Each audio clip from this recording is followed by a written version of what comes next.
besties, and welcome back to my channel. I'm Sophia and I love reading romance books. Today I thought it was about time that I filled you in on my December reads. I had a pretty successful reading month with 3 of them ending up in my top 10 of 2022. I read 7 books in the month of December, which is an amount I'm pretty happy with, and obviously 3 of those were very good reads for me. If you enjoyed this video, don't forget to like, comment and subscribe. Check out my bookstagram in the description, and yeah, let's get into it. So first up we have By a Thread by Lucy Score. I gave this one a 3.5 stars and it scored a 2.5 out of 5 on my spicy scale. To be totally honest, I didn't really enjoy this book. It was definitely way too long for my liking. I'm not necessarily a stickler that contemporary romances or just romances in general have to be like 350 pages or less. I'm quite happy for them to be longer if the plot is phenomenal, if I love the characters, but this one was severely lacking and I definitely think it should have been shorter. The side characters and their relationships to the main characters in this book felt so shallow. I am someone who would much prefer kind of 2 to 3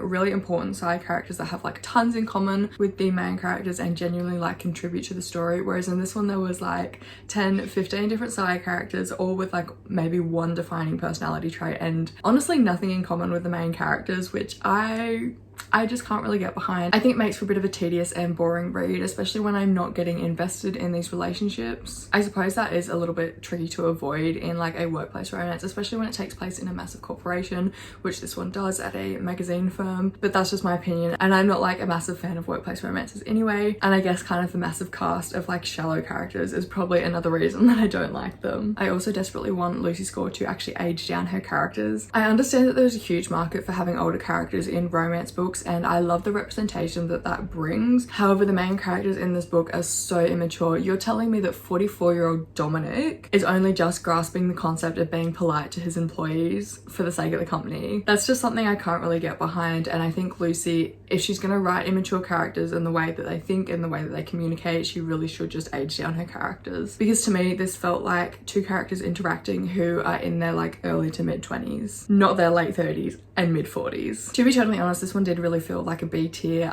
Devil Wears Prada, and the only bit I did genuinely thoroughly enjoy was kind of the representation of shelter dogs. Like, that probably sounds a little bit strange, but I am someone who is like a massive advocate for adopting animals from like the shelters and RSPCA and things like that, and all of my animals are rescues, and so actually seeing Dominic adopt Brownie, who was this like chubby brown lab, I really love to see that, and then how their relationship kind of continued throughout the book as well. That's saying something if I'm more invested in his relationship with his dog over his relationship with the main female character. Next up we have Garnet Flats by Devney Perry. I gave this one a 4-star rating and a 2 out of 5 on my spicy scale. This one admittedly did start off a little bit iffy for me. I tried reading it a couple of months ago. I got about 30 pages in and had to DNF it because the hero was so insufferably arrogant, but I obviously picked it back up in December and ended up being pleasantly surprised. Throughout the book, Foster did definitely exceed my expectations that were kind of set in those initial 30 pages, and while he was still kind of cocky and egotistical, I did grow to learn that he would be a really good match for Talia. Talia's character was also quite enjoyable, and I actually found myself relating to her quite a bit, just in the fact that she kind of feels this massive sense of imposter syndrome in her workplace at the hospital, and also in the fact that she kind of suppresses her emotions while also thinking that she's like sharing a lot, but she really isn't. I don't know, I've heard some people kind of describe her as a wet noodle and a doormat,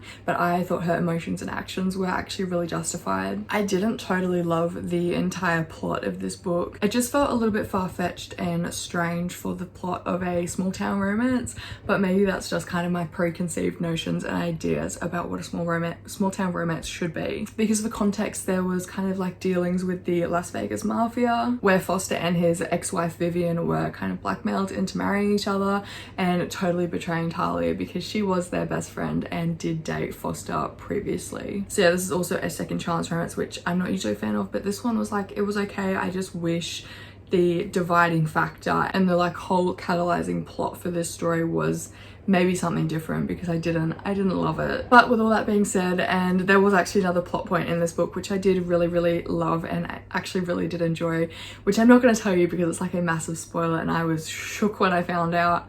I did end up really enjoying this book. Next up, we actually have my worst read of December, which is a little bit disappointing because I really do love this author, but that is By Sin I Rise Part 2. I gave this one a 3-star. If this book was written by any other author, followed any other couple in any other world that I'm not like already intensely invested in, I would have DNF'd it so hard. I honestly don't think I would have finished this book if I didn't have the motivation to get through it and get to the next two in the series, which I've heard are like leaps and bounds better. Because to be totally honest, this one and this series, this duet, was awful. It really could have been condensed down into one like pretty honestly short book. I swear Maddox's only defining character trait was having a hard on for Luca for basically the entirety of the 2 books. He really is probably one of the blandest heroes I've ever read. There was really no like charm, charisma, banter, or really even a personality to him. Half the time he just acted like a wet, soggy excuse of a biker. I also really wish Marcy actually had more story to her character. After being inducted like officially as the first woman into the New York Familiar, it really would have been amazing actually seeing her story and how she dealt with the dealings of the mafia and actually being like the only woman officially initiated into it. But I really think Cora kind of fumbled the ball with that one. We basically saw her getting initiated, saying the words, cutting her hand, bleeding for the mafia, and then that character arc was done and dusted. And because I really just didn't honestly feel anything for these characters, there was zero chemistry between the two. I genuinely, and this is the first time I've ever done this in a book, I genuinely skipped and skimmed the smut scenes because they were just so awkward and bland, and there was no tension and like build up. It really just felt like they were going through the motions, and I did not enjoy it whatsoever. Really the only saving grace for this book was that Gianna and Matteo made like several appearances in it, and obviously I love them from the Born in Blood series. Yeah, if I wasn't already so heavily invested in this series and already like, what, 15 books deep, I would have DNF'd this one. Okay, on to a slightly more positive note regarding Cora's books. I also read Bound by Blood by her this month. I gave this one a 4.5 star. This one is the anthology to the Born in Blood series, and it really served as the perfect finale to that series, but also like the perfect introduction to the Sins of Our Fathers series. It was really just a collection of extended epilogues on all of the couples with a little bit more detail on Gianna and Matteo's pregnancy journey and Arya and Luca's journey with her pregnancy and them becoming parents. I also did tear up a little bit reading Growl and Kara's epilogue in this because we finally kind of got to really see Growl's soft side, and of course that was towards his dogs, and I don't want to spoil anything, but it really hit hard for me and I ended up a sobbing mess while I was trying to read it. The only reason this one isn't a 5-star for me is because of Gianna and Matteo's epilogue. Throughout basically the entire rest of the series, the two of them were very firmly against having children together, and to be fair, there was a lot of inner turmoil and kind of complication when Matteo and Gianna finally found out about the bub, but I really would have liked to see a different future for them without children, just to kind of break the stereotypical mold, because it felt like they really were just conforming in order to serve the next series, which I understand, but I also like, it was just kind of a little bit disappointing for me that Gianna's whole character arc of wanting to be the cool aunt and not become a mother and break mafia stereotypes was ultimately like just ruined and stomped all over and went entirely against her character in the last few books. So yeah, that was a little bit disappointing for me. That's the reason it's not 5 stars, but I did still enjoy like every other aspect of this book. Now these last 3 reads, I went into quite a bit of detail talking about them in my top 10 reads of 2022, so I'm going to leave that video linked in the corner as well as down below so that you can go and watch that if you want a bit more insight into them. I will of course do a quick little wrap up of them for the sake of this video, but if you want more detail on them, a lot more of my like thoughts and stuff are in the top 10 reads of 2022. Honestly, it's a bit fucking crazy that 3 of my December reads made it into my top 10 of 2022,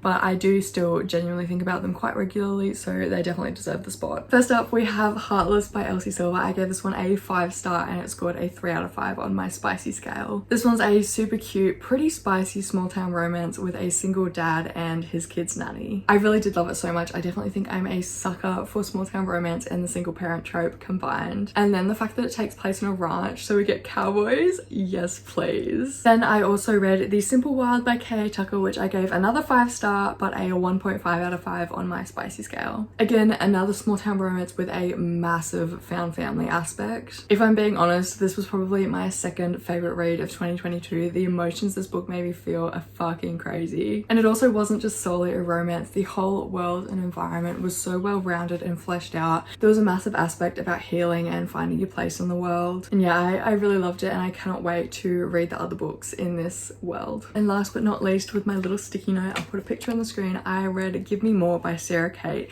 I gave this one a 4.5 star and a 4.5 out of 5 on the spicy scale. That was a tongue twister. This book was honestly unlike anything else that I read in 2022, and for that reason it had to make it to the top 10. If I'm being honest, looking back, it would probably be in the 10th spot if I actually ranked them, but I didn't. The whole polyamorous relationship and then the environment of the Salacious Players Club was so interesting and intriguing to read about. I really did love it. I had so much fun and I really can't wait to read the other 3 in the series, plus the other 2 that are coming out this year. I was also really fucking steamy, which I'm always down for. Alrighty, and with that we've come to the end of the video. I feel like today's wrap up is probably a little bit shorter than usual, but obviously I fully reviewed 3 of them in another video, so that's definitely going to cut out some time. But ultimately I did have a really good reading month. I'm very happy with my reads of December and I'm really looking forward to reading a lot more good books in 2023. So here are my 6 physical books. I had a good time with most of them, and yeah, I really hope you enjoyed today's video. I hope you maybe found some new books to read, maybe test the waters in some different areas. Thanks so much for watching. I hope you enjoyed. Don't forget to like, comment and subscribe.